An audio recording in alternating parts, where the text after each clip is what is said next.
الحمدللہ وکفا والصلاة والسلام علی عباده الذین اصطفى خصوصا علی افضلہم وخاتم النبیین محمد الامین وعلی آلہ وصحبہ اجمعین اما بعد فاعوذ باللہ من الشیطان الرجیم بسم اللہ الرحمن الرحیم یا بنی انہا ان تک مثقال حبۃ من خردل فتکن فی صخرۃ او فی السماوات او فی الارض یأت بها اللہ ان اللہ لطیف خبیر یا بنی اقم الصلاة وأمر بالمعروف وانہ عن المنکر واصبر علی ما اصابک ان ذلک من عزم الامور صدق اللہ العظیم رب اشرح لی صدری ویسر لی امری واحلل عقدۃ من لسانی یفقہوا قولی اللہم ربنا الہمنا رشدنا واعذنا من شرور انفسنا اللہم ارنا الحق حقا وارزقنا اتباعہ وارنا الباطل باطلا وارزقنا اجتنابہ آمین یا رب العالمین۔ سورہ لقمان کا دوسرا رکوع کل 8 آیات پر مشتمل ہے،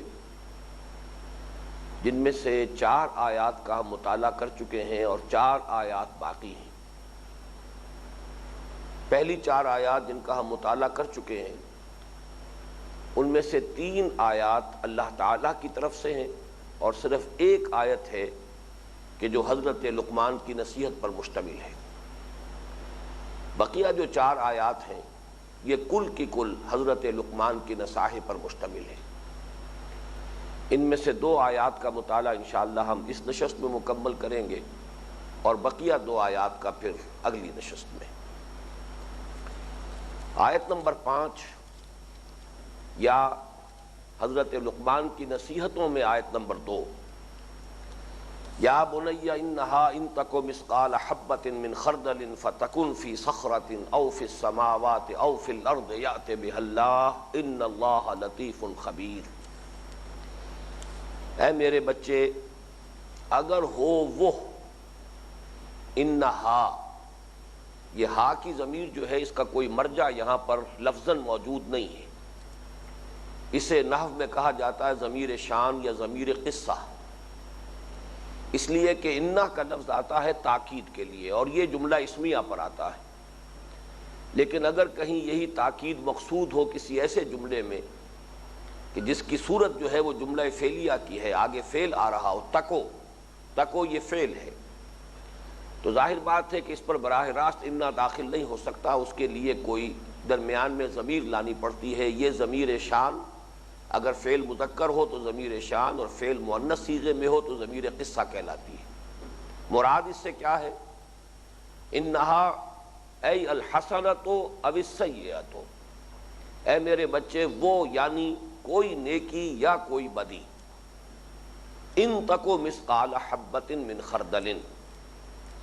اگرچہ وہ ہو ہم وزن، مثقال ثقل سے مثقال ہم وزن،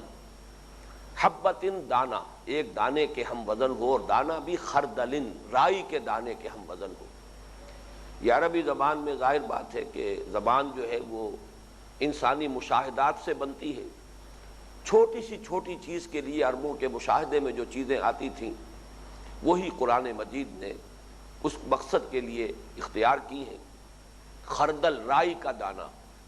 حبہ جو ہے گندم کا بھی ہو سکتا ہے، حبہ جو ہے وہ مکئی کا بھی ہو سکتا ہے، حبہ جو ہے وہ چنے کا بھی ہے، لیکن یہ کہ وہ جسامت میں خاصے بڑے ہیں۔ لیکن رائی کا دانہ، اسی طریقے سے لفظ ذرہ آتا ہے عربی زبان میں، چنانچہ اسی آیہ مبارکہ کی ہم مضمون جو آیات ہیں سورۃ الزلزال میں، وہاں لفظ ذرہ آیا ہے۔ فَمَن يَعْمَلْ مِثْقَالَ ذَرَّةٍ خَيْرًا يَرَهُ وَمَن يَعْمَلْ مِثْقَالَ ذَرَّةٍ شَرًّا يَرَهُ۔ تو ذرہ کہتے ہیں یہ چیونٹیوں کے بچے جو ہیں ان کے انڈوں سے جب نکلتے ہیں، وہ انڈے بھی آنکھ سے دکھائی نہیں دے سکتے، لیکن جب وہ بچے نکلتے ہیں بہت چھوٹے چھوٹے تو بہت ہی یوں سمجھیے کہ مائکروسکوپک تو ہم نہیں کہہ سکتے کہ آنکھ سے نظر آ جاتے ہیں، لیکن بہت چھوٹے، وہ ذرہ ہے، وہ ذر ہے۔ تو گویا کہ وہاں سے لفظ جو ہے اخذ کیا گیا کسی بہت ہی چھوٹی شے کے لیے. تو یہ جو رائی کا دانہ ہے یہ بھی بہت چھوٹا. نیکی یا بدی خواہ وہ ہو رائی کے دانے کے ہم وزن، فَتَكُنْ فِي صَخْرَةٍ، پھر خواہ وہ کسی چٹان میں ہو. صخرہ کہتے ہیں چٹان کو. مراد اس سے یہ ہے کہ پہاڑوں میں جو کھوئیں ہوتی ہیں، غار ہوتے ہیں چٹانوں کے اندر، چاہے کوئی عمل نیکی کا یا بدی کا کہیں کسی غار کے اندر کسی کھو میں چھپ کر کیا گیا ہو، او فی السماوات، یا آسمانوں میں ہو. اس کا ترجمہ ہم پہلے تو کیا کرتے تھے کہ فضا میں ہو، لیکن اب تو تصور انسان کا جو ہے فضا سے آگے جا چکا ہے، خلا میں ہو. اب تو ایسٹروناٹس ہمارے جو جاتے ہیں وہ خلا میں ہیں. ظاہر بات ہے کہ اگر کوئی فعل کوئی عمل ان سے صادر ہوتا ہے اس خلا میں، تو گویا کہ اس کا ذکر بھی قرآن مجید میں کر دیا گیا، او فی السماوات او فی الارض، یا زمین میں ہو. زمین سے مراد چونکہ سما کے مقابلے میں آیا ہے تو عام زمین کی سطح بھی مراد ہو سکتی ہے، اور اس کے ترجمے میں اگر اس کے اصل مفہوم کو بیان کرنا ہو تو خاص زمین کے پیٹ میں گھس کر کیا گیا ہو. یہ گویا کہ مبالغے کا انداز ہے. بات واضح ہو جائے کہ عمل خواہ وہ نیکی کا ہو، خواہ بدی کا ہو، خواہ چھوٹے سے چھوٹا ہو، خواہ کہیں ہو، خلا کی پہنائیوں میں ہو، فضاؤں میں ہو، زمین میں ہو، زمین کی گہرائی میں ہو، چٹان کی کھو میں ہو، کہیں بھی ہو، یأتی بہ اللہ، اللہ اسے لے آئے گا. یہ یأتی بہ اللہ جو ہے اس کا جگہ یعلمہ اللہ بھی ہو سکتا تھا کہ وہ اللہ کے علم میں ہوگی، وہ نیکی یا بدی، وہ چھوٹے سے چھوٹا عمل بھی، لیکن اس میں زیادہ بلاغت بھی ہے اور ایک طرح کا ابلاغ کا مفہوم جو ہے زیادہ پورا ہوتا. اللہ لے آئے گا، اس لیے کہ لے آنے سے مراد کیا ہے؟ محاسبے کے دن، یا یہ کہ جزا و سزا کے لیے، بدلے کے لیے لے آئے گا، حاضر کر دے گا. ان اللہ لطیف خبیر، یقیناً اللہ تعالی بہت لطیف ہے. لطیف کا لفظ بھی دو معنی دیتا ہے. لطیف اصل میں تو آتا ہے کسی ثقیل شے کے مقابلے میں، کسی بھاری اور ٹھوس چیز کے مقابلے میں. مثلا ہوا لطیف ہے. ہم روح کو بھی کہتے ہیں کہ وہ جسم لطیف ہے، یعنی روح اگرچہ جسم ہے، پرسونیفائڈ ایگزسٹنس ہے روح کا، تو روح جو ہے وہ بھی ایک جسم ہے، لیکن یہ جسم لطیف ہے. ایک ہمارا یہ جسم ہے مادی جسم، یہ جو ہمارا وجود حیوانی ہے یہ جسم کثیف ہے، لیکن اس میں جو روح ہے یا اس میں جو جان ہے وہ جسم لطیف ہے. تو لطیف کسی بھی ہلکی شے کو، لیکن اسی سے پھر استعارتاً یہ لفظ آتا ہے لطف و کرم، یعنی بڑے غیر محسوس انداز میں کسی کے ساتھ کوئی بھلائی کرنا، کوئی خیر کرنا. ایک تو یہ ہے کہ ایسا انداز ہو کہ جس کو کہ انسان دیکھ رہا ہو، محسوس کر رہا ہو اپنے حواس ظاہری سے کہ میرے ساتھ فلاں شخص نے یہ بھلائی کی ہے، یہ خیر، یا میرے ساتھ یہ نیکی کی. اور ایک یہ ہے کہ بہت ہی سٹل انداز میں، بہت ہی لطیف انداز میں، نہ نظر آنے والے انداز میں، بہت ہی خفیف انداز میں یا بہت ہی خفی انداز میں. تو یہ بھی لطف و کرم اس معنی میں مستعمل ہے. تو مادے کے اعتبار سے مفہوم جو ہے وہ وہی ہے کہ بہت ہلکی اور لطیف شے.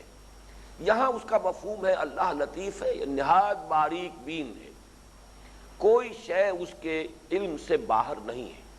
اور اسی کو مزید موقت کیا ہے خبیر، باخبر ہے، ہر شے کی خبر اسے حاصل ہے،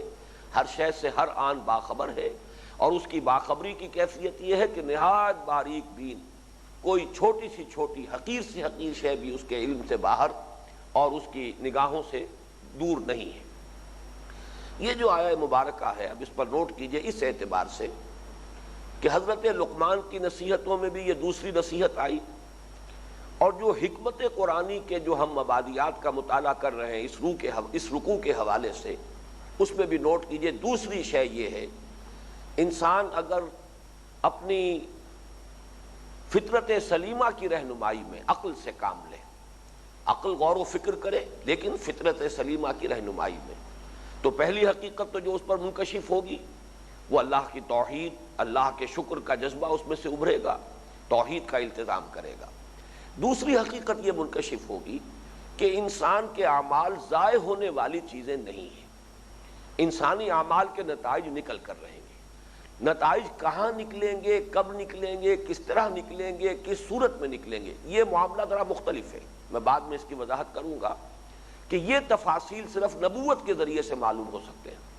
یہاں پر جو بات ہو رہی ہے وہ حکمت کی بات ہے، دانائی کی بات ہے کہ فطرت سلیمہ کی رہنمائی میں انسانی عقل اگر خود غور و فکر کرے بغیر وحی کی رہنمائی کے، تب بھی انسان اس حقیقت تک پہنچ جاتا ہے کہ انسانی اعمال بے نتیجہ نہیں رہیں گے، عبث نہیں رہیں گے، اس کے نتائج نکل کر رہیں گے۔ اور اس کی وجہ کیا ہے؟ یہاں بھی نوٹ کیجئے، جیسے میں نے عرض کیا تھا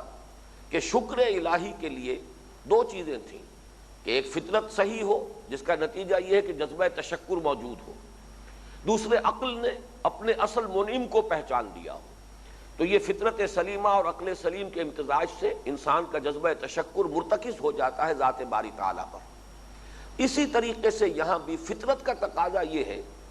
کہ انسان یہ محسوس کرتا ہے، یہ بھی بدیہیات فطرت میں سے، جیسے میں نے کسی پچھلی نشست میں بات واضح کی تھی، بدیہ کہتے ہیں کوئی شے جو از خود ظاہر ہو، بدیہیات فطرت وہ چیزیں جو ہماری فطرت میں ودیت شدہ ہیں اور اس کی بنا پر ہم انہیں مانتے ہیں، خواہ اس کے لیے کوئی دلیل عقلی اور منطقی ہمارے پاس نہ ہو، خواہ ہم اس کے لیے کوئی ثبوت فراہم نہ کر سکیں۔ ان بدیہیات فطرت میں سے یہ بھی ہے کہ انسان میں خیر اور شر کی تمیز موجود ہے، انسان اندر ہی سے خود آگاہ ہے اور وہ تمیز کرتا ہے کہ یہ بھلائی ہے، یہ برائی ہے، یہ خیر ہے، یہ شر ہے، یہ بدی ہے، یہ نیکی ہے، یہ اچھا کام ہے، یہ برا کام ہے۔ یہ تمیز فطرت انسانی میں ودیت شدہ موجود ہے، یہ بھی بدیہیات فطرت میں سے ہے۔ دوسری طرف عقل ایک اور حکم لگاتی ہے، اور وہ یہ ہے کہ اس کائنات کے مشاہدے سے یہ بات سامنے آتی ہے کہ یہاں کوئی شے عبث پیدا نہیں کی گئی، یہ ایک بہت ہی بامانی تخلیق ہے، بامقصد تخلیق ہے۔ یہاں کوئی گھاس کا تنکا بھی ایسا نہیں ہے جسے آپ کہہ سکیں کہ یہ بیکار ہے، عبث ہے، بے فائدہ ہے، بلکہ یہ جو اسکیم آف تھنگز ہے، اس کائنات کا جو پورا ایک نقشہ ہے، اس کا جو پورا منصوبہ ہے، اس میں ایک ایک ذرہ جو ہے بامانی ہے، بامقصد ہے، ہر شے کا کوئی نہ کوئی نتیجہ ہے کہ جو برآمد ہوتا ہے۔ اب ان دونوں چیزوں کو جوڑیے تو ایک فطرت چاہے گی کہ بھلائی کا بھلا نتیجہ نکلے اور برائی کا برا نتیجہ نکلے، جس کو ہم کہتے ہیں کہ گندم از گندم برویت، جو سے جو، گندم سے گندم پیدا ہوتی ہے اور جو سے جو پیدا ہوتا ہے۔ اسی طریقے سے گویا کہ عقل اور فطرت، اب ان دونوں کا مل کر ایک تقاضا یہ ہوگا کہ نیکی کا بدلہ بھلا ملنا چاہیے، نیکی کا نتیجہ اچھا نکلنا چاہیے، نیکی سے انسان کو اگر نیکی کا وہ ارتکاب کر رہا ہے اور نیکی کما رہا ہے تو اس کو کچھ نتیجہ ملنا چاہیے، اسے کوئی اس کا انعام ملنا چاہیے، اس کا کوئی ثواب اور اجر ملنا چاہیے، اور برائی کی کوئی سزا ملنی چاہیے، برائی کا نتیجہ جو ہے برا نکلنا چاہیے۔ اور وہ ہے در حقیقت حکمت قرآنی کا یہ دوسرا بنیادی مسئلہ کہ جو حضرت لقمان کے اپنے فہم، اپنے غور و فکر، اپنے تعقل اور تذکر کے نتیجے میں وہ برآمد ہوا۔ اسی کو یہاں حضرت لقمان نے ان الفاظ میں پیش کیا کہ اے میرے بچے، میرے غور و فکر کا حاصل یہ ہے، میں نے جو کچھ سوچا ہے اور جو کچھ اس کا نتیجہ جو میرے پاس ہے برآمد ہوا ہے میرے اس پورے فکر کا، وہ یہ ہے کہ انسانی اعمال ضائع ہونے والی چیزیں نہیں ہیں۔ جب میں یہ محسوس کرتا ہوں کہ نیکی نیکی ہے، بدی بدی ہے، خیر خیر ہے، شر شر ہے، یہ صرف سراب نہیں ہے، یہ دھوکہ نہیں ہے، یہ ہمارے اپنے ہی بنائے ہوئے تصورات نہیں ہیں، یہ ہماری اختراع نہیں ہے، نیکی حقیقتاً نیکی ہے، بدی حقیقتاً بدی ہے، خیر واقعتاً خیر ہے، شر واقعتاً شر ہے، تو یہ ممکن نہیں ہے کہ ان کا نتیجہ نہ نکلے۔ اور جس ہستی نے اس کائنات کو بنایا ہے، جس نے مجھے پیدا کیا ہے، جس نے تمہیں پیدا کیا ہے، جس نے سورج اور چاند کو بنایا ہے، ممکن نہیں ہے کہ وہ ان اعمال سے بے خبر ہو، ان سے باخبر نہ ہو۔ وہ تو نہایت باریک بین ہونا چاہیے، وہ تو کائنات کا ذرہ ذرہ گواہی دے رہا ہے کہ وہ علی کل شیء قدیر بھی ہے، وہ بکل شیء علیم بھی ہے۔ ممکن نہیں ہے کہ یہ کائنات کسی ایسی ہستی کی تخلیق ہو کہ جس کے علم کے اندر کہیں کوئی کمی ہو اور جس کی قدرت میں کہیں کوئی کمی ہو۔ لہذا منطقی طور پر جو نتیجہ برآمد ہو رہا ہے، حضرت لقمان کی جو نظری، جو ان کی جد و جہد تھی، جو ان کے غور و فکر کا جو ایک جہاد تھا، اس کا جو حاصل نمبر 2 ہے وہ یہ ہے، مکافات عمل آپ اسے کہیں گے، مجازات کہیں گے، کہ انسان کے اعمال کے نتائج نکل کر رہیں گے۔ ممکن نہیں ہے کہ یہ اعمال یوں ہی عبث چلے جائیں۔ اب یہاں یہ بات البتہ نوٹ کر لیجئے، یہاں تک تو ہے فکر انسانی کی رسائی، یہاں تک تو انسان خود پہنچ گیا، اپنی فطرت کی رہنمائی میں اپنے عقل سے کام لے کر غور و فکر کو جو مہمیز دی ہے تو یہاں تک تو انسان پہنچ گیا. لیکن اس سے آگے کی بات یہ ظاہر بات ہے کہ یہ تو وحی کے ذریعے سے اس کے تفاصیل معلوم ہوتی ہیں. یہ بات کہ ایک دن آئے گا کہ تمام یہ نوع انسانی جو ہے جو بھی اس وقت موجود ہوں گے ان سب پر ایک اجتماعی موت واقع ہو جائے گی. پھر کچھ عرصے کے بعد ایک وقت آئے گا کہ تمام انسانوں کو دوبارہ اٹھایا جائے گا, زندہ کیا جائے گا, بعث بعد الموت ہوگا, ریزریکشن ہوگی. پھر ایک میدان میں سب کو حاضر ہونا ہوگا اپنے رب کے حضور میں محاسبے کے لیے, جواب دہی کے لیے, حساب کتاب کے لیے. پھر یہ کہ اس حساب کتاب کے نتیجے میں فیصلے صادر ہوں گے, اور وہ فیصلے یا پھر جنت ہے اور یا دوزخ ہے. اور جنت جو ہے اس کی یہ نعمتیں ہیں, اس کے اندر اللہ تعالیٰ نے اپنے بندوں کے لیے یہ کچھ انعامات فراہم کیے ہیں, اور دوزخ کے یہ شدائد ہیں, یہ سختیاں ہیں, یہ عذاب کی صورتیں ہیں. یہ ساری تفاصیل یہ ظاہر بات ہے کہ یہ نبوت ہی کے ذریعے سے معلوم ہو سکتی ہے. اس کے لیے محض عقل انسانی جو ہے وہ کافی نہیں ہے کہ وہاں تک رسائی حاصل کر لے. لیکن یہاں جو نوٹ کرنے کی بات ہے وہ یہ ہے کہ جو چیزیں کہ نبوت و رسالت کے ذریعے سے علم میں آ سکتی ہیں ان کا اس پورے رکوع میں کہیں ذکر نہیں. کسی نبی کا ذکر نہیں, کسی رسول کا ذکر نہیں, کسی کتاب کا ذکر نہیں, فرشتوں کا ذکر نہیں, بعث بعد الموت کا ذکر نہیں, جنت کا نام نہیں, دوزخ کا نام نہیں. در حقیقت یہ میں اس لیے ایمفیسائز کر رہا ہوں کہ بات واضح ہو جائے کہ ہمارے اس منتخب نصاب میں جو اس کا حصہ اول ہے یہ درس کس مقام پر ہے. یہاں سے در حقیقت حکمت قرآنی جو ہے اس کا آغاز ہو رہا ہے. اس کا پھر اگلا سبق آئے گا سورہ فاتحہ, اس لیے کہ در حقیقت اسی کا اگلا قدم ہے. منطقی ترتیب کے اعتبار سے سورہ فاتحہ وہ میں بعد میں بیان کروں گا. بہرحال حضرت لقمان کی نصائح میں سے دوسری نصیحت جو سامنے آئی وہ یہ ہے کہ مکافات عمل, قانون مجازات یہ اٹل ہے. انسانی اعمال کے نتائج نکل کر رہیں گے, خیر کا بدلہ اچھا اور شر کا بدلہ برا مل کر رہے گا, جس کو میں نے ابھی آپ کو سورۃ الزلزال کی آیت کے حوالے سے آپ کے سامنے رکھا. فَمَنْ يَعْمَلْ مِثْقَالَ ذَرَّةٍ خَيْرًا يَرَهُ وَمَنْ يَعْمَلْ مِثْقَالَ ذَرَّةٍ شَرًّا يَرَهُ. یہ ہو کر رہے گا, یہ عقل کا تقاضا ہے, یہ فطرت چاہتی ہے. میری فطرت جو ہے اس میں نیکی اور بدی کا جو امتیاز موجود ہے اس کا منطقی نتیجہ یہ نکلنا چاہیے, جبکہ میرا مشاہدہ یہ ہے کہ اس کائنات میں کوئی شے عبث اور بے مقصد نہیں, جس کو ہم آگے چل کر پڑھیں گے. سورہ آل عمران جو دوسرا حصہ ہے ہمارے, جس میں کہ ایمان کا پھر سنتھسس جو ہے وہ زیر بحث آتا ہے, ایمان کیسے تدریجاً وجود میں آتا ہے. تو اس میں وہ آیت آئے گی ربنا ما خلقت ھذا باطلا. یہی مفہوم ہے کہ جو سورہ مومنون میں بیان کیا گیا ہے, افحسبتم انما خلقناکم عبثا, کیا تم نے یہ سمجھا تھا کہ ہم نے تمہیں بیکار اور بے مقصد پیدا کیا ہے. گھاس کا تنکا تک تو یہاں بیکار اور بے مقصد نہیں, اور انسان جو ہے اس کا وجود, اس کی ہستی, اس کی زندگی یہ بے مقصد ہو, بے نتیجہ ہو کہ کھاؤ پیو عیش کرو, زندہ رہو اور مر جاؤ اور ختم ہو جاؤ. یہ تو انہونی بات ہے. یہ تو در حقیقت نہ فطرت اس کو قبول کر سکتی ہے اور نہ ہی عقل انسانی جو ہے اس کے نزدیک یہ کوئی قابل قبول بات ہے. اب آگے آئیے, یہ جو نیکی اور بدی کا یہاں اس آیہ مبارکہ کے پس منظر میں میں نے بیان کیا کہ بدیہیات فطرت میں سے اس پر یہ پورا جو فلسفہ ہے مجازات عمل کا وہ بیسڈ ہے. اگلی آیت میں اب یہ کھل کر آئے گی بات. یا بنی اقم الصلاۃ وامر بالمعروف وانھ عن المنکر واصبر علی ما اصابک. اے میرے بچے نماز کو قائم رکھ. بلکہ یہاں اصل میں اگر لفظ نماز ہم استعمال نہ کریں بلکہ دعا کا اہتمام کیے رکھ, اس لیے کہ لفظ صلاۃ یہاں پر جو آ رہا ہے اس کی ابھی لغوی بحث میں کروں گا آپ کے سامنے. لیکن ہمارے سامنے جب بھی لفظ نماز آتا ہے تو وہ عبادت جو ہمارے ہاں اور جو اس کی صورت اور حیت معین ہو چکی ہے سنت محمدی صلی اللہ علیہ وسلم کی بنیاد پر, لا محالہ وہ تصور سامنے آ جاتا ہے. یہاں در حقیقت حکمت کے جو اصول بیان ہو رہے ہیں, اور حضرت لقمان تو اگر حضرت داؤد کے ہم عصر تھے جیسے کہ ایک رائے ہے تو بھی بڑی قدیم زمانے کی شخصیت ہے, اور اگر وہ عاد کے بیٹوں میں سے تھے, شداد کے چھوٹے بھائی,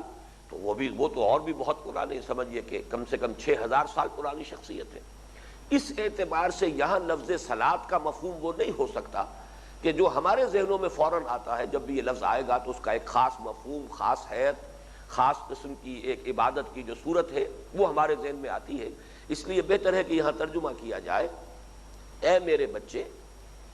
اللہ کے ساتھ ذہنی رابطے کا ایک اہتمام برقرار رکھ. اللہ کے ساتھ دعا و مناجات کا اہتمام کرتا رہے۔ اب یہاں پہ میں چاہتا ہوں کہ لفظ صلاۃ بھی جو لغت میں جو اس کی اصل حقیقت ہے اس پر غور کر لیں۔ اصل تو بنیاد ہے اس کی، صلاح کے معنی ہے آگ جلانا، ایقاد النار، اور جب اسی سے لفظ بنتا ہے باب افتعال میں اصطلاح، یہاں تا جو ہے وہ طا بن جاتی ہے صاد کی مناسبت سے، تو تصطلون کا لفظ 2 مرتبہ قرآن مجید میں آیا ہے حضرت موسیٰ علیہ السلام کے ذکر میں، کہ جب وہ آ رہے تھے واپس مدین تھے مصر کی طرف، اور صحرائے سینا میں رات کے وقت جب کہ وہ کہیں راستہ بھی بھول گئے اور شدید سردی بھی تھی، تو ایک طرح انہیں جو آگ نظر آئی تو انہوں نے اپنے اہل خانہ سے یہ کہا کہ ذرا یہاں ٹھہرو، میں جاتا ہوں آگ لے کر آتا ہوں، لعلکم تصطلون، مجھے معلوم ہوتا ہے کہیں آگ ہے، انی آنست نارا، تو میں وہاں سے کوئی چنگاری لے کر آتا ہوں تاکہ یہاں آگ جلائیں، لعلکم تصطلون۔ سورۃ النمل میں بھی یہ لفظ آیا، سورۃ القصص میں بھی آیا، دونوں یہ صورتیں جوڑے کی شکل میں ہے قرآن مجید میں ایک ہی جگہ پر۔ تو تصطلون کے معنی آگ تاپنا، آگ سینکنا، صلاح کا اصل مفہوم ہے آگ روشن کرنا۔ اب یہاں سے اس پر تقریباً اجماع ہے کہ صلاۃ کا جو مفہوم ہے قرآن مجید میں اور اصطلاح میں وہ ہے دعا، کسی کے ساتھ بلکہ اللہ کی طرف متوجہ ہو کر اس سے ہم کلام ہونا، اس سے مناجات کرنا۔ اب سوال یہ پیدا ہوتا ہے، امام راغب نے چنانچہ کہا ہے کہ اس پر اجماع ہے تمام اہل لغت کا کہ یہاں صلاۃ سے مراد جو ہے اصطلاحی صلاۃ جو ہے وہ الدعاء والتبریک والتمجید، اللہ سے دعا مانگنا، اس کی تمجید، ثنا، اس کی حمد بیان کرنا، اس کی برکتوں کا اظہار کرنا، یہ ہے در حقیقت صلاۃ کا اصل مفہوم۔ اسی معنی میں حدیث میں جو سورہ فاتحہ کے ضمن میں ایک حدیث قدسی آتی ہے حضرت ابو ہریرہ رضی اللہ تعالی عنہ سے، اور یہ مسلم شریف کی روایت ہے کہ اللہ تعالیٰ یہ فرماتا ہے، حضور ارشاد فرماتے ہیں کہ اللہ فرماتا ہے قسمت الصلاۃ بینی و بین عبدی نصفین، میں نے نماز کو یا میں نے دعا کو یا سورۃ الفاتحہ، اصل میں چونکہ اس کے بعد جو تفصیل پوری آئی ہے اس حدیث قدسی میں وہ سورہ فاتحہ کی ہے، میں نے اسے اپنے اور بندے کے مابین آدھا آدھا تقسیم کر لیا ہے، اس کا آدھا حصہ میرے لیے ہے، یعنی میری حمد ہے، میری ثنا ہے، میری تمجید ہے، اور پھر یہ کہ ایک معاہدہ ہے بندے کا میرے ساتھ، یہ درمیانی حصہ قدر مشترک ہے، اور پھر یہ کہ دعا ہے بندے کی، اور میں نے اپنے بندے کو دیا جو اس نے مانگا۔ تو در حقیقت صلاۃ کا اصل مفہوم دعا، اور دعاؤں میں سب سے جامع اور جو اہم ترین دعا ہے وہ دعا سورہ فاتحہ کی شکل میں قرآن مجید کے گویا کہ دیباچے کے طور پر اس کے آغاز میں رکھ دی گئی ہے۔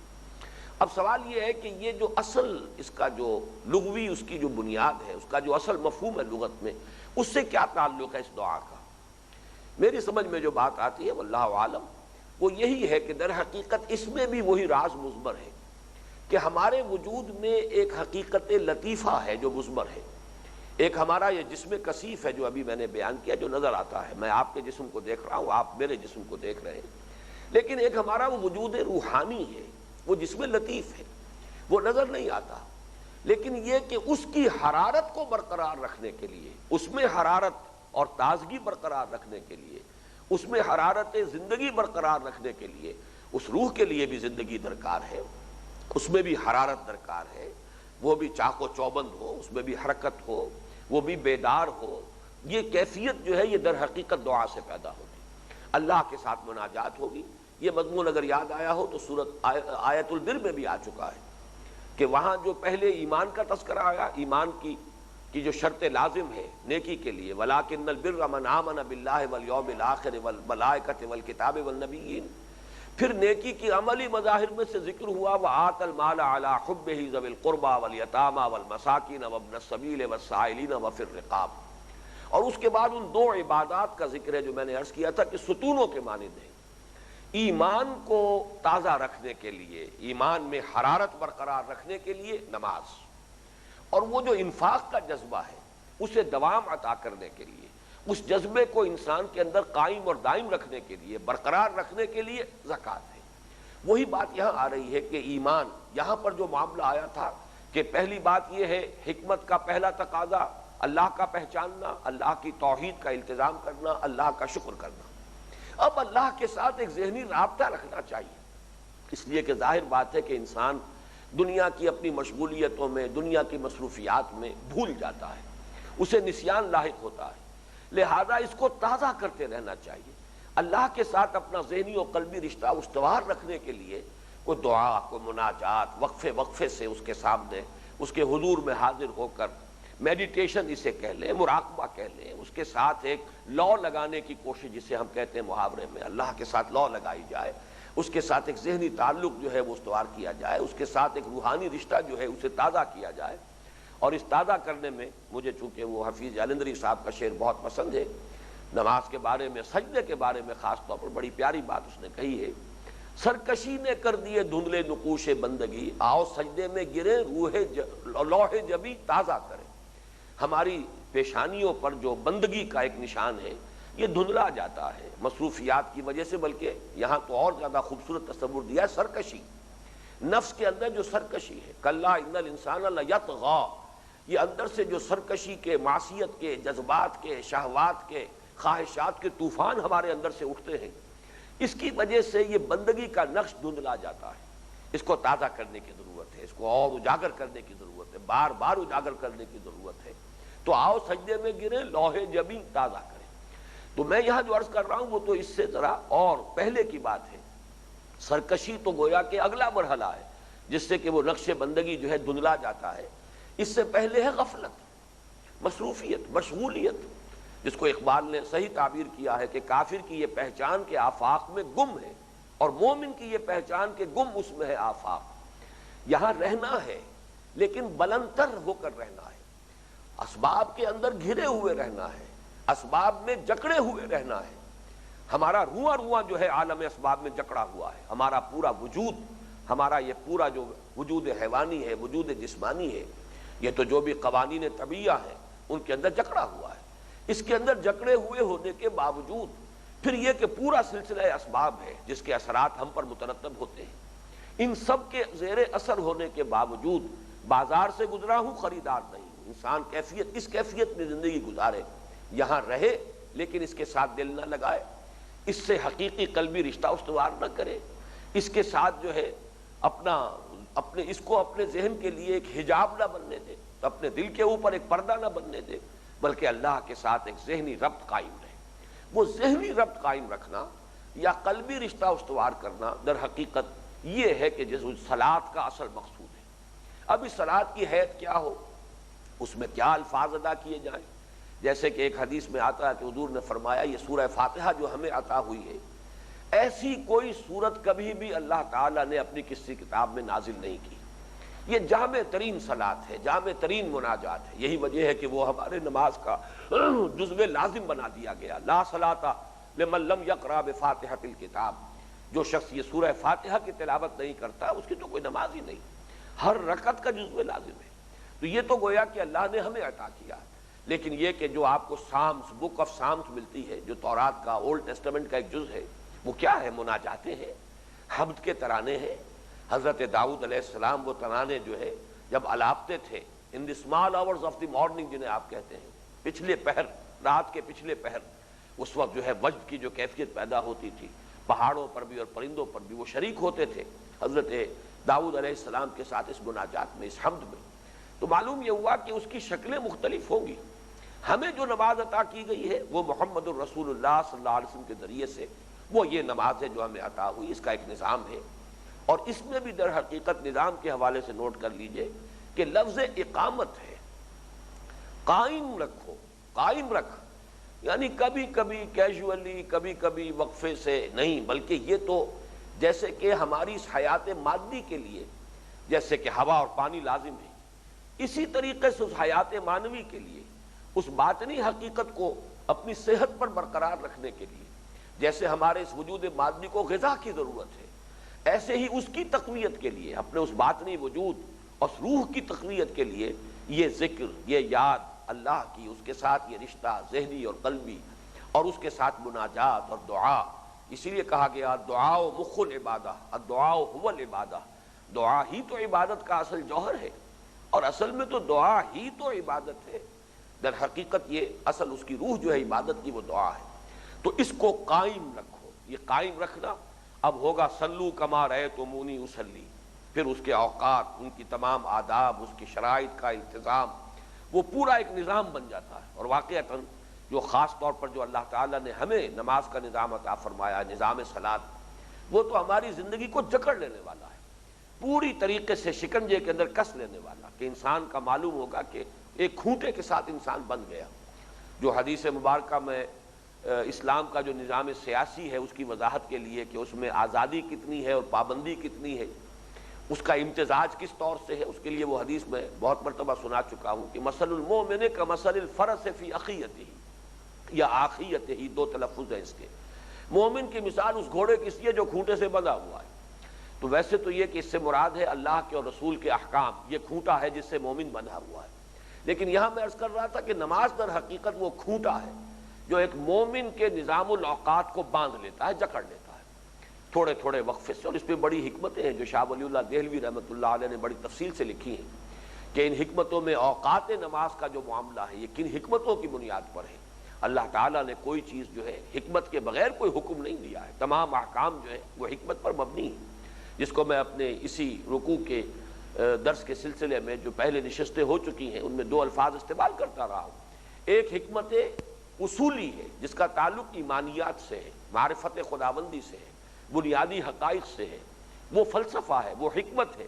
اور دوسری حکمت تفصیلی ہے، وہ احکام کی حکمت ہے۔ کوئی حکم دیا گیا تو کیوں دیا گیا، نماز کے یہ اوقات معین کیے گئے کیوں کیے گئے، وضو کی یہ شکل کیوں معین کی گئی، وضو میں ان اعضاء کا دھونا کیوں لازم کیا گیا، یہ مختلف چیزیں جو ہیں اس کی جو حائز ہیں کیوں ایسا ہوا ہے، ان کے جو لم ہے وہ ہے کہ جو حکمت تفصیلی شمار ہوگی۔ تو یہ گویا کہ جو تیسری آیت ہوئی حضرت لقمان کی نصائح میں سے جو 3 حصوں پر مشتمل ہے، یا بنی اقم الصلاۃ، اے میرے بندے نماز کو قائم رکھ۔ یہ قائم رکھ کے اعتبار سے ذرا ایک حدیث بھی نوٹ کر لیجئے، یہ امام راغب نے یہ اپنے ہاں بیان کی ہے مفردات میں، لیکن حوالہ نہیں دیا ہے، لیکن الفاظ بڑے پیارے ہیں۔ ان المصلین کثیر والمقیمین لہا قلیل، نمازی تو بہت سے ہیں، بہت ہوتے ہیں، لیکن نماز کی اقامت کا حق ادا کرنے والے بہت کم لوگ ہیں۔ ان المصلین کثیر والمقیمین لہا قلیل،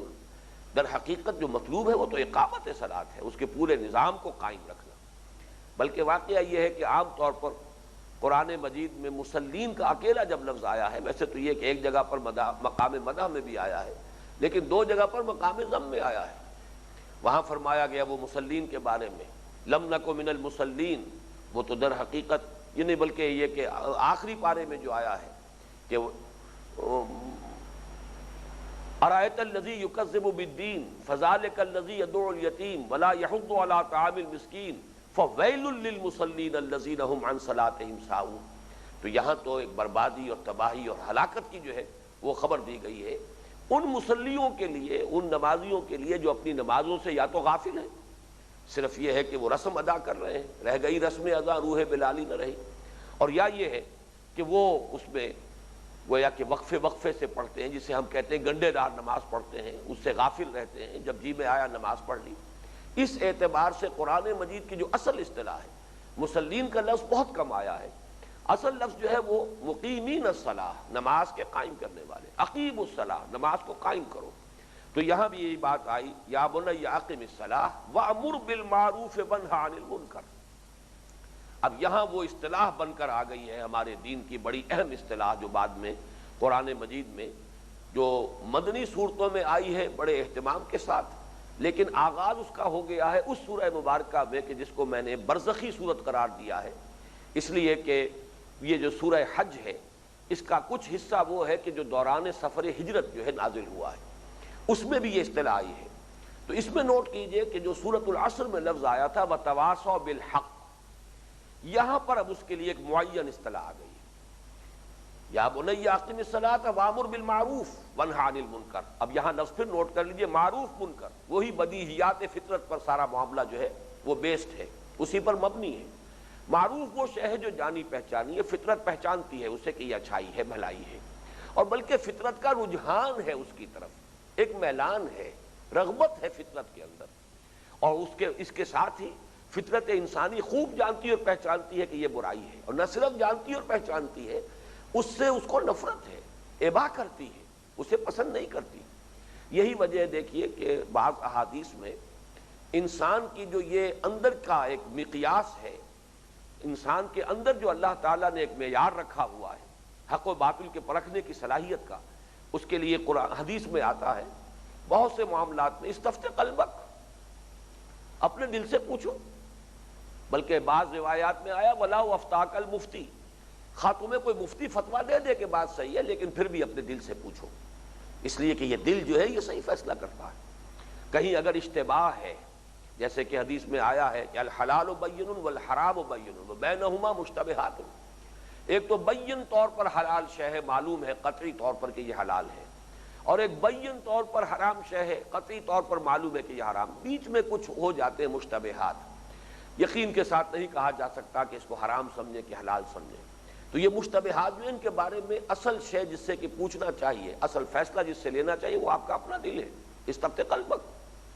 اسی طریقے سے ایک بڑی پیاری حدیث ہے جس میں کہ حضور نے گناہ کی تعریف اور ڈیفینیشن بیان کی ہے،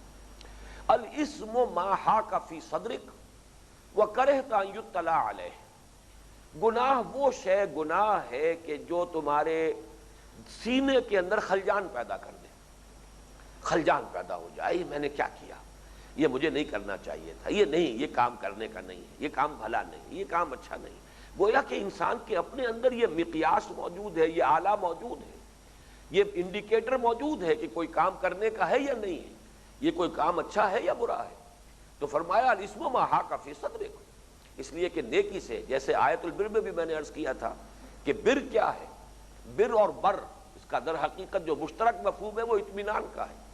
جیسے سمندر میں انسان جب تک ہے تو کوئی نہ کوئی تشویش رہتی ہے، کوئی لہر آ گئی بڑی سی، اس نے ذرا سا ہلا دیا، آدمی چونکہ اسی طریقے سے دائیں بائیں کچھ ڈولتا ہوا جو ہے جہاز چلتا ہے، چاہے کتنا ہی بڑے سے بڑا جہاز ہو، تو وہ کیفیت نہیں ہوتی انسان کی، کچھ جیسے ہی خشکی پر پاؤں رکھا معلوم اب اطمینان ہے،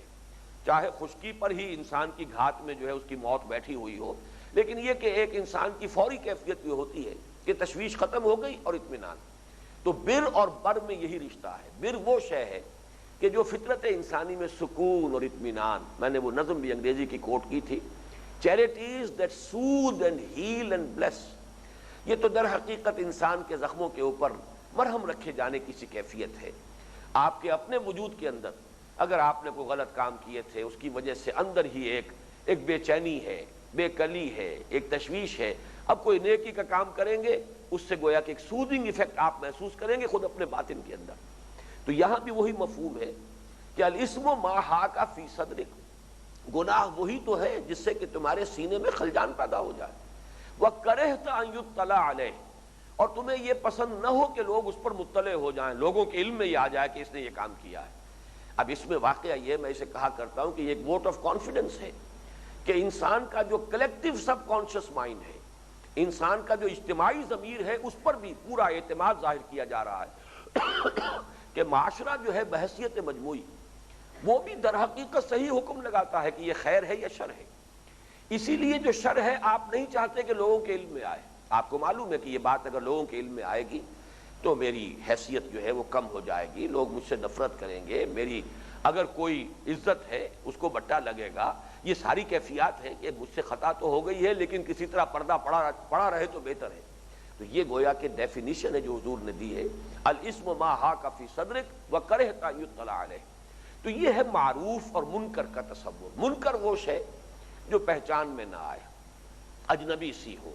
جس کی طرف کوئی میلان نہ ہو، جس کی طرف کوئی رغبت نہ ہو۔ تو فرمایا یا بنی اقم الصلاۃ وامر بالمعروف وانہ عن المنکر، نیکی کا، بھلائی کا، خیر کا، معروف کا حکم دے اور بدی سے، شر سے، برائی سے روک۔ یہاں جو بات خاص طور پر نوٹ کرنے کی ہے، سورۃ العصر میں تواسی کا لفظ آیا تھا وصیت سے، یہاں امر اور نہی کے دو الفاظ آ گئے، لیکن وصیت، تاکید، نصیحت، اس کا اور اس میں جو ایک فرق ہے وہ نوٹ کیجئے کہ اگرچہ امر کا لفظ عربی زبان میں مشورے کے لیے بھی آتا ہے، میں آپ کو کوئی مشورہ دے رہا ہوں تو یہ بھی گویا کہ میں نے ایک امر آپ کو کیا ہے، یہ عربی زبان کے استعمالات میں، اردو میں تو امر کے معنی حکم ہے، لیکن یہ کہ عربی زبان میں امر جو ہے، بلکہ جاہلی شاعری میں بھی یہ کہ جو لوگ تیرے مشیر ہیں، جنہوں نے تجھے مشورہ دیا ہے کہ مجھ سے اپنا تعلق منقطع کر لے، آخر تو نے اسی کا کہنا مانا، اپنے محبوب سے شاعر کہہ رہا ہے، تو وہاں بھی لفظ امر آیا ہے۔ تو امر مشورے کے لیے بھی ہے، گویا کہ اس معنی میں نصیحت، وصیت، تلقین، وعظ یہ سب بھی اس میں شامل ہوں گے، لیکن اس میں کوئی شک نہیں کہ امر اور نہیں میں ایک تحکم کا بھی تصور موجود ہے، گویا کہ طاقت کے ساتھ بھی، اگر طاقت ہے تو اس طاقت کو بھی ایکسرسائز کرو۔ یہی وجہ ہے کہ پھر حدیث میں اس کے نہی عن المنکر کے 3 درجے مقرر کیے گئے کہ نہیں جو ہے یہ ہاتھ سے، طاقت سے بھی ہو سکتی ہے، اگر اس کی ہمت نہ ہو، اس کے لیے حالات سازگار نہ ہو تو زبان سے، اور ورنہ یہ کہ کم سے کم درجہ یہ ہے کہ دل سے اس سے ایک نفرت اگر ہے تو اس سے بھی انسان کے کم سے کم اپنے اندر ایمان کی رمق کا موجود ہونا ثابت ہو جائے گا۔ لیکن یہاں پر نوٹ کیجئے کہ یہی وجہ ہے، میں نے جیسا کہ ابھی عرض کیا تھا تھوڑی دیر قبل، کہ یہ اصطلاح آئی ہے سورہ حج میں پہلی مرتبہ، اور سورہ حج کی وہ جو آیات ہیں جہاں یہ لفظ آیا ہے الذین ان مکناہم فی الارض اقاموا الصلاۃ وآتوا الزکاۃ وامروا بالمعروف ونہوا عن المنکر وللہ عاقبۃ الامور، وہ لوگ کہ جنہیں اگر ہم زمین میں تمکن عطا کر دیں، اگر انہیں ہم غلبہ دیں، قوت دیں، دبدبہ دیں، طاقت دیں، تو وہ نیکی کا حکم دیں گے، بدی سے روکیں گے۔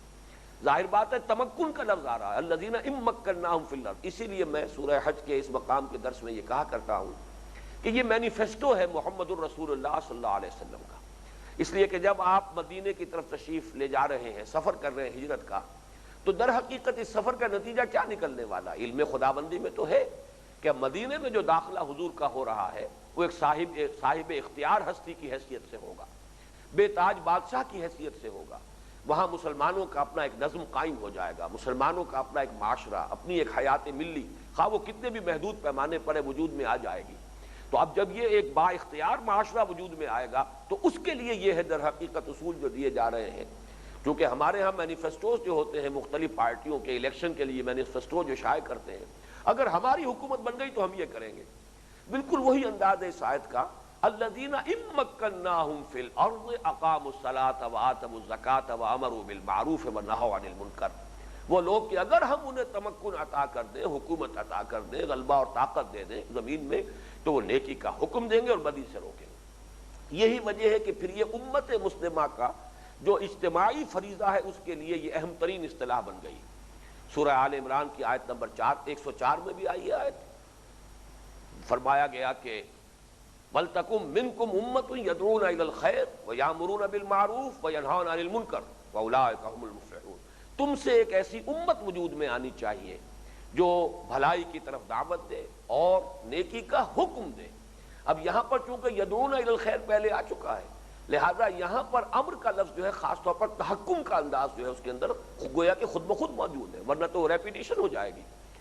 یعنی یہ کہ یدعون الی الخیر، اس میں دعوت ہے، نصیحت ہے، تلقین ہے، مشورہ ہے، وعظ ہے، اور یامرون بالمعروف وینہون عن المنکر، اس میں ایک تحکم کا انداز موجود ہے۔ اسی طریقے سے آیت نمبر 110 میں آیا یہی مضمون کنتم خیر امۃ اخرجت للناس تأمرون بالمعروف وتنہون عن المنکر وتؤمنون باللہ، تو یہ ہے در حقیقت وہ امر بالمعروف اور نہی عن المنکر کی باضابطہ ایک اصطلاح جو آگے چل کر پھر مدنی صورتوں کے اندر امت مسلمہ کے فرض منصبی کی تعبیر کے لیے ایک نہایت جامع اصطلاح کی صورت اس نے اختیار کی ہے، یہ بھی اس آیہ مبارکہ میں شامل ہے۔ آج اسی پر اکتفا کر رہے ہیں۔ بارک اللہ لی ولکم فی القرآن العظیم ونفعنی وإیاکم بالآیات والذکر الحکیم۔